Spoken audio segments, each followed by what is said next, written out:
난 물닭이야. 몰라도 사는데 딱히 지장은 없지만 알아두면 꽤 근사한 이야기를 들려줄게. 난 사딱이야. 너도 음식 좋아해? 나도 음식 좋아해. 우리 같이 미식의 세계로 떠나보자. 이번 휴가는 고르곤졸라로 여행을 떠날 거야. 무슨 뚱딴지 같은 소리야. 고르곤졸라는 치즈잖아. 치즈로 여행을 떠난다고? 아니, 고르곤졸라 무식하네. 몰라도 사는데 딱히 지장 없는 음식 이야기. 물사딱지. 고르곤졸라, 이탈리아를 대표하는 블루치즈잖아. 푸른색의 곰팡이가 아름답게 피어있지. 무기질과 비타민이 풍부하고 단백질을 듬뿍 함유하고 있어 건강에 좋을 뿐 아니라 크림처럼 부드러운 맛과 특유의 달콤 짭조름한 맛으로 전 세계에 사랑을 받고 있지. 우리나라에서는 고르곤졸라를 얹고 구운 피자를 꿀에 찍어 먹는 고르곤졸라 피자로 유명하지 않아? 고르곤졸라 꿀 찍어 먹고 싶다. 이 고르곤졸라 치즈가 생산되는 곳이 이탈리아 북부 밀라노 옆에 위치한 작은 마을 고르곤졸라라고. 춘천 닭갈비, 광양 불고기 같은 거였네. 그래서 고르곤졸라로 여행 간다고 한 거였구나. 근데 왜 지역 이름을 그대로 땄어?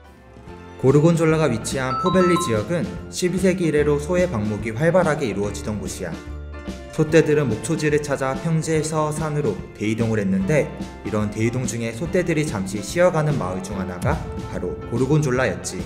오늘은 여기서 쉬는 것이 좋겠소.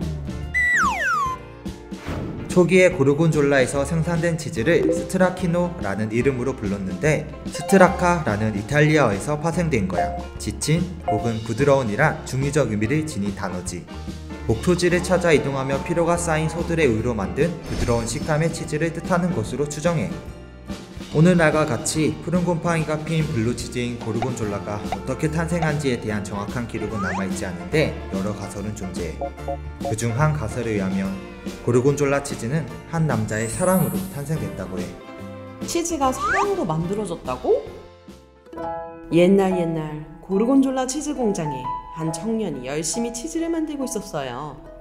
치즈를 만들면서도 청년의 머릿속에는 한 여인의 목소리가 가득했어요. 우리 내일 데이트할까요?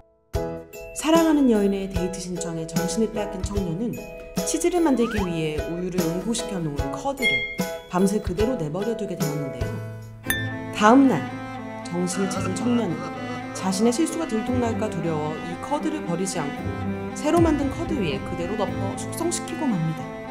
그런데 이럴 수가. 환상적인 치즈가 만들어졌잖아. 청년은 맛있는 치즈를 여인에게 선물하고 둘은 깊은 사랑에 빠지게 됩니다. 사랑에 빠진 청년의 아름다운 실수 고르곤졸라. 낭만적이지 않니? 오늘 저녁은 애인이랑 고르곤졸라 피자에 꿀 찍어 먹으러 가는 거 어때? 먼저 애인이 있냐고 물어보는 게 예의 아니니? 아무튼 고르곤졸라 사랑해.